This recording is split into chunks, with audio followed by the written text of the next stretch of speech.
All right, well, I guess we're about 2 minutes after the window. I figured some of the talks ran over, so I figured I'd wait a minute or two after.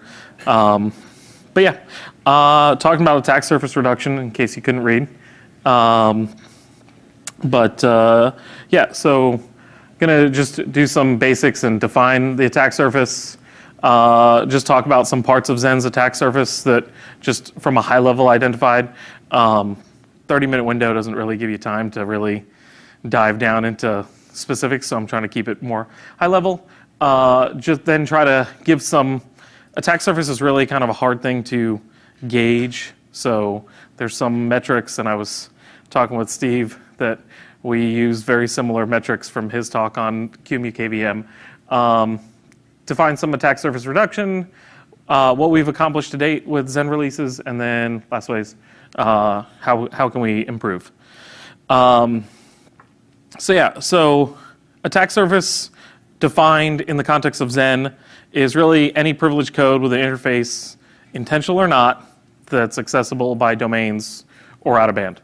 And I mean out of band like DMA and things like that. Coming from the defense world, a lot of times the community is obsessed about attack surface or something like that, and they don't necessarily try to understand the system before they try to reduce the attack surface. So the focus a lot of time becomes, well, we've just reduced the number of lines of code, which doesn't really mean anything on a whole, but then you're going to see me talk about lines of code. So it is and it isn't. So you got to kind of break your system down and understand it. And there's the web people have done the have really understood attack surface a lot better than, for example, people in the embedded space. And I guess web people wasn't. People that do web apps and whatnot are kind of understanding that a little better. And they have there's an organization called OWASP.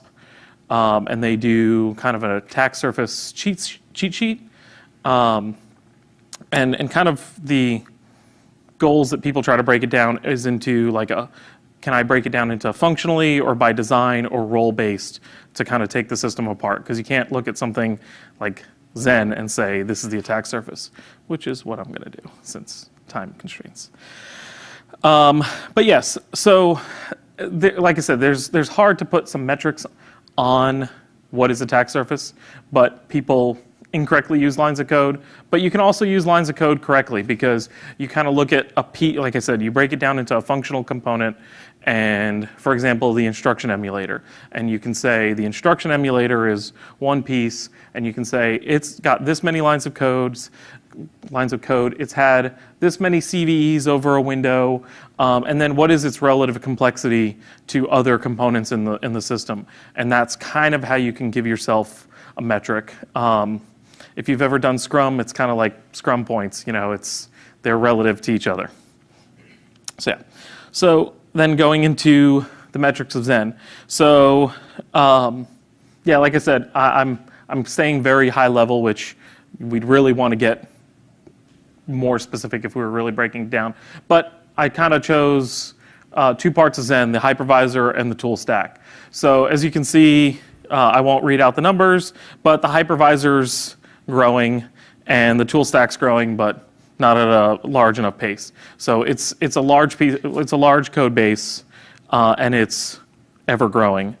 Then looking at Zen, the number of CVEs increased drastically in 2015, but we're on a decline pattern. And I realize now that I said CVEs, and I believe I actually counted XSAs, which don't line up one for one, but we'll just swag it.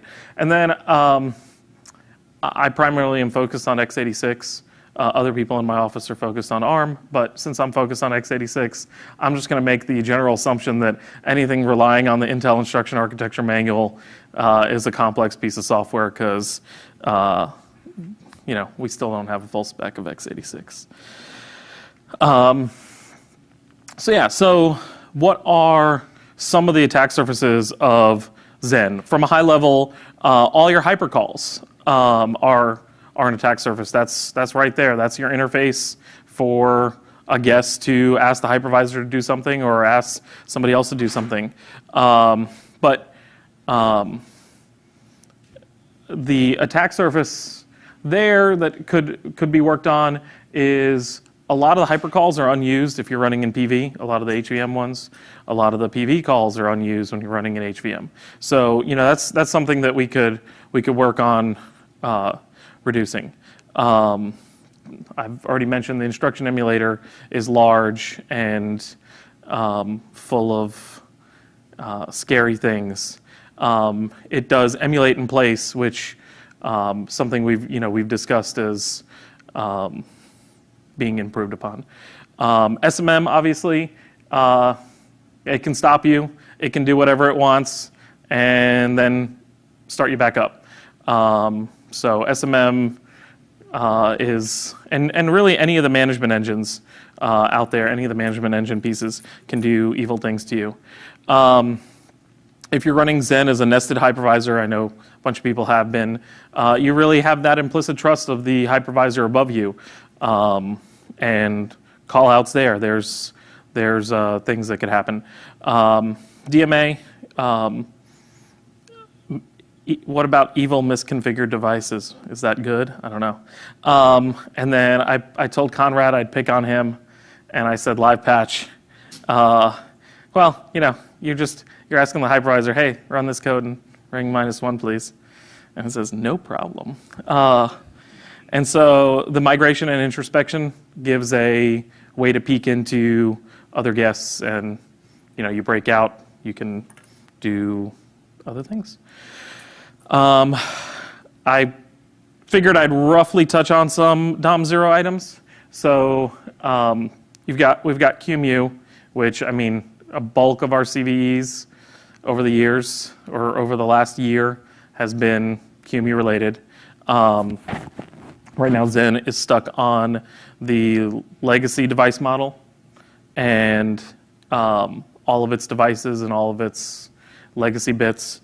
I'm sure people remember the floppy disk controller being used as an exploit vector, which how many people have floppies in their laptops now? So, and then I think Lars touched on it earlier as well, or maybe George, was improving the permissions, deprivileging QEMU.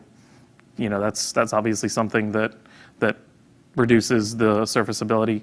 And then Jim touched on something, having libxl open accept file descriptors. So right now, XL kind of opens, it lets QEMU open files. QEMU is not locked down. libxl is opening files.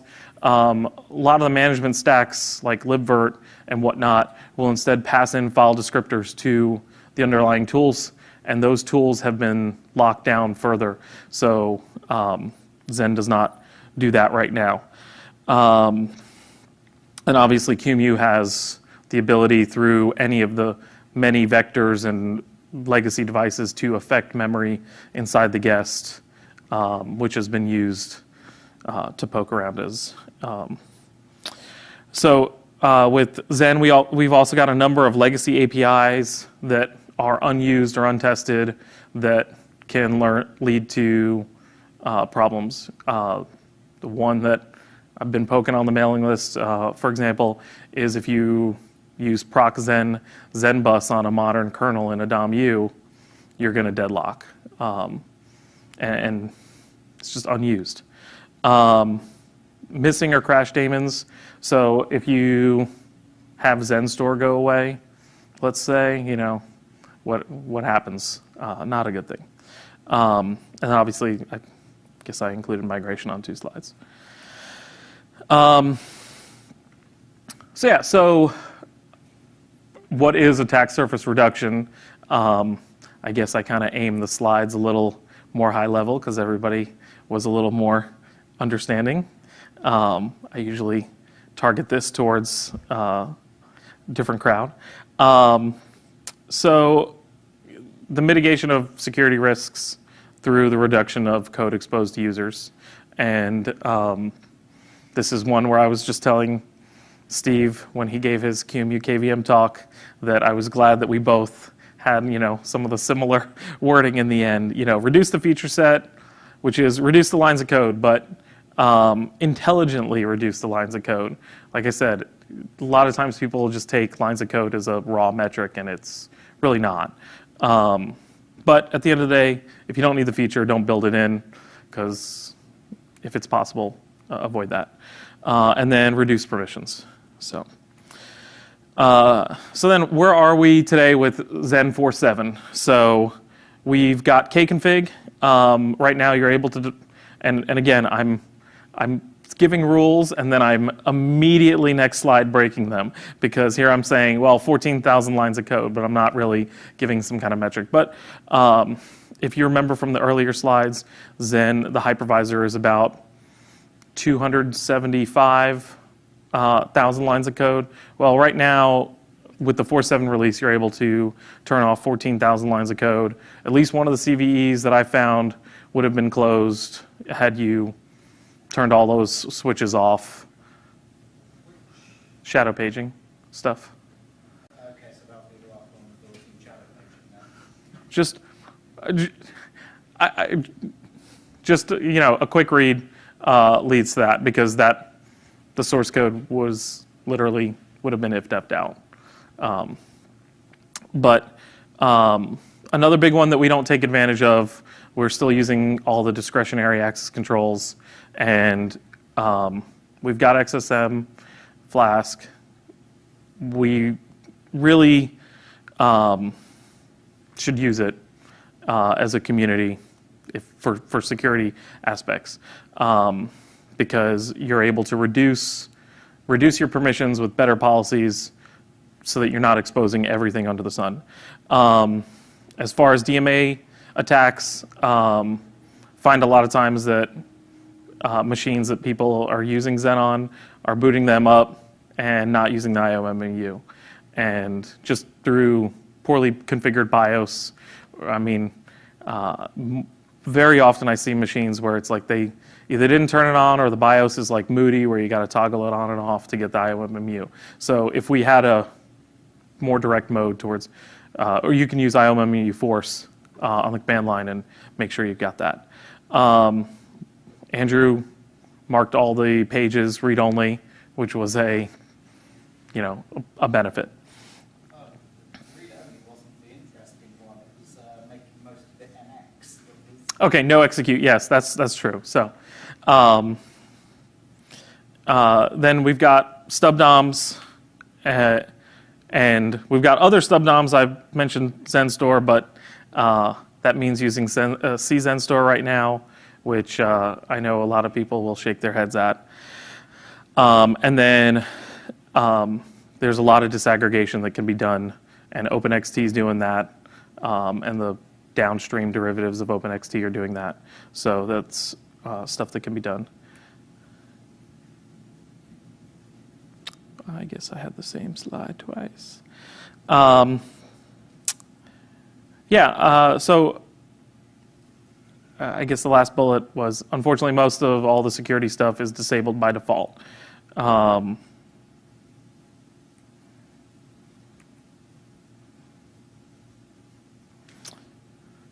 Sorry, I got a little lost here.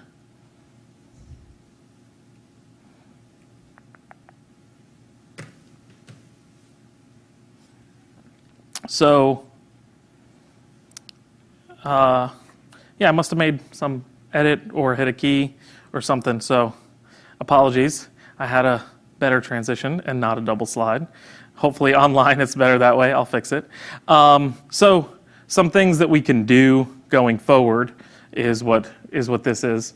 So we've talked about once PVH lands, doing some kind of breakup that only the hypercalls necessary for PVH are built into Zen, and then for supporting PV, you can have a Zen that's only supporting the PV hypercalls, and you're running your PV and legacy stuff that way.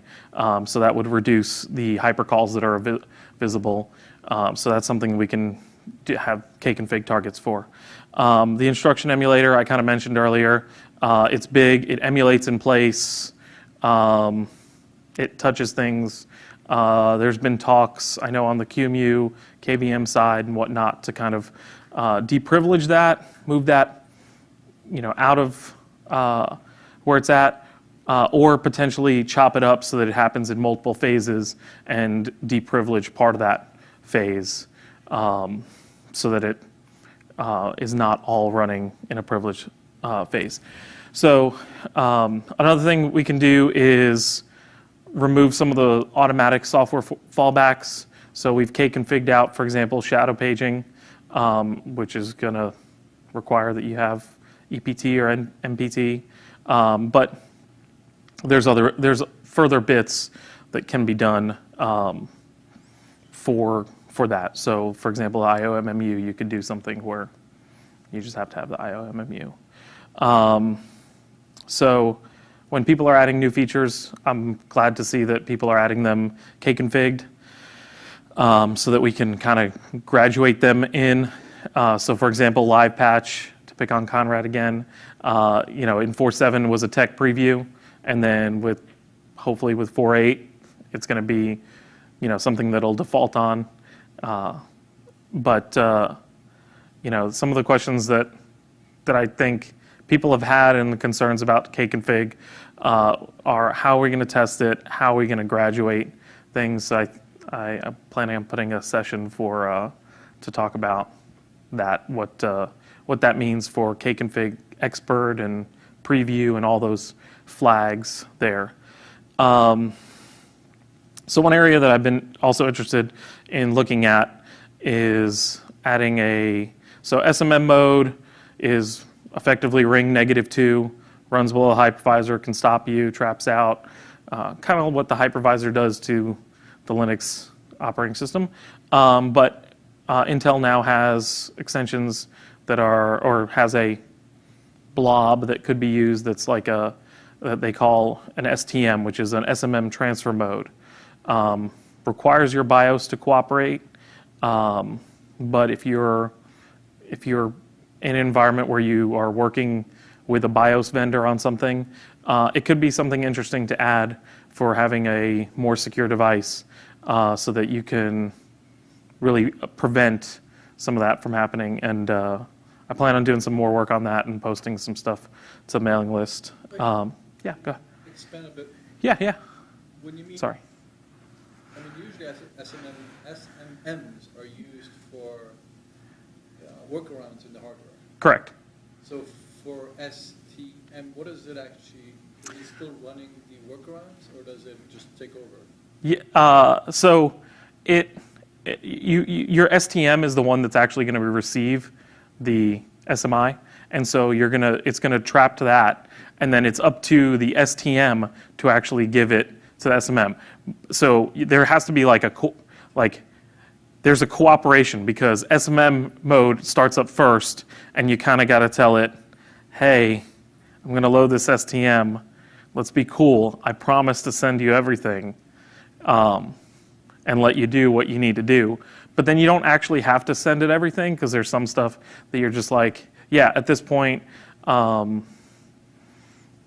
don't know, like USB keyboard stuff. Yeah, you don't need to do, you don't need to emulate an old AT keyboard. So you can filter out what it can do, and there's also the theory that I've been reading that there's some work that can be done to shield off the management engine if you don't trust the management engine through that mechanism. What is the concern? What's the security concern with SMM? Because I looked at all your attack vectors. Yeah. The SMM one wasn't clear. Okay, so there have been a number of exploits that have loaded code into there's one really that have loaded code into the SMM. If somebody loads code into the SMM, if there's another attack vector through that mechanism, they can stop the hypervisor and they can trap out. The only way to load code into the SMM is if you have root access and you can upgrade the BIOS or flash firmware or something. No. If there's a vulnerability in the handler. there are a number of cases where there's vulnerability in the SMM code that's allowed code injection from outside. So this is to deal with the code injection to a buggy SMM handler case. If you fully trust everything that's running not to be not to have vulnerability in it, then fine, go without an STM and you get quite a lot of performance back that way. But if you don't necessarily trust the SMM to be resilient to all attacks and want to limit everything it shouldn't be able to do, then this allows it to do that. So is STM sort of a, I'm sorry, it's a naive question. Yeah. Is this an industry initiative, STM? Is there? It's something by Intel, and I can pull up the paper on that. If you just say it's an industry initiative, Yeah, it's something by Intel. So Intel has a reference design, and my understanding is, somebody like Microsoft has worked with them and integrated something like that into Azure. Also required new hardware support. Yes. Available on one of the small pattern boards at the moment as the reference. Yeah, it requires new hardware support. It also requires some cooperation from your BIOS vendor. And what led me down this path is, I'll divert for a second, is back in the day, dealt with hardware that had a kind of a baseband management, and it could inject some code to run in SMM mode and out of band. And I was like, I don't want that on my hardware. So I mean, if you, like Andrew said, if you trust everything in there, then great. But if you don't, then that's not great. And that's kind of the idea. And then Conrad's actually mentioned this, and I'm glad, but he mentioned signature checks for live patch. Right now, you load whatever you give it, and it immediately puts that in. So I kind of mentioned this already, but refactor the instruction emulator into kind of two phases, so we can deprivilege part of it. And then some idea I've had is kind of having like a seccomp BPF on the hypercalls so that you can load like a seccomp policy through Excel and restrict out hypercalls that your domain shouldn't be allowed to use. Kind of a intermediate to people that don't want to use XSM Flask. Just again, most of these are just ideas and not entirely fleshed out. But one thing I'd love to see is then to switch to XSM Flask by default. I know there's still a couple of pain points, but we're working towards that. And then dynamically make domains not migratable or not introspectable. The introspection API is great, but at the same time, the introspection API is great for doing malicious things. And then obviously some areas to research are the encrypted memory modes. And I specifically, if you guys have read about SGX or AMD Secure Memory, I have specifically put SGX version 3, which SGX version 2 has already been announced, and it is lacking. And then AMD Secure Memory, I think we have a talk about it tomorrow, but we'll see how much and where the hardware pans out. So DOM0, we add a lot of support into libxl. We add a lot of different features there. There is no real granular, there's no kconfig ability to limit scope. You might have requirements that you don't need some feature X out of libxl or out of the tool stack, and it'd be nice sometimes to be able to disable those features so that they're just not there to run. QEMU, I had mentioned earlier, the device model we use is the legacy device model that includes a whole bunch of toys and legacy I/O ports that have been used for bad means. If you've ever looked at the QEMU code, the Q35 device is a lot more modular. It lets you turn off a lot more. It's a little more modern. So that'd be something that'd be interesting for us to look towards supporting that. And then something like for the deprivileged that George was talking about, we could potentially just allow the chance to do like wrappers to call unshare to stick QEMU in its own namespace. Let it run as root, but just as some small step towards that deprivileging. Run it in a namespace. Don't let it see the normal file system anymore. Don't let it see, the network anymore. It doesn't need that. And then I guess I already mentioned marking a VM as unmigratable. And then something I kind of mentioned earlier during Jim's talk, ship less. We ship a QEMU, and we're on the hook for all the security vulnerabilities in QEMU, as far as not every single one, but all the ones that affect us. It'd be easier on the distros and on whatnot if they had one QEMU that was the official QEMU that Zen supported. And yeah, sorry. That is actually available, although not many people know about it. You can configure /with system QEMU equals. Yes. So you can do it, but Zen still ships it, and so therefore Zen has to. I'm saying the Zen maintainers are responsible for looking after and issuing XSAs, which, yes, there's maintainership overlap, but it wouldn't be Lars wouldn't have to write a press release for Zen 4.7 if the Zen 4.7 tarball didn't include that version of QEMU. That's kind of. And then last one, Zen ships a whole lot of scripts, scripts that need Perl, Python, Bash, and run them as root a lot of times, and should be thinking about ways that we can deprivilege that as well from QEMU. So yeah, I guess I'm running way over, so I apologize. I'll be quick.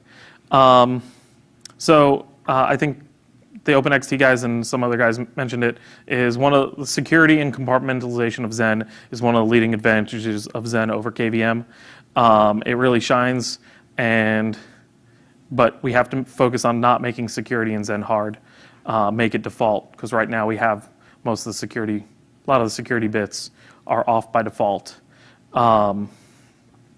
Really advertise XSM Flask, turn on by default because it can limit a lot of damage. And then currently, if you guys are familiar with MILs, which is multiple independent layers of security, you can't achieve that today with Zen. There's a number of factors in that. Currently, one of those factors is the lack in Zen Store of a Mac.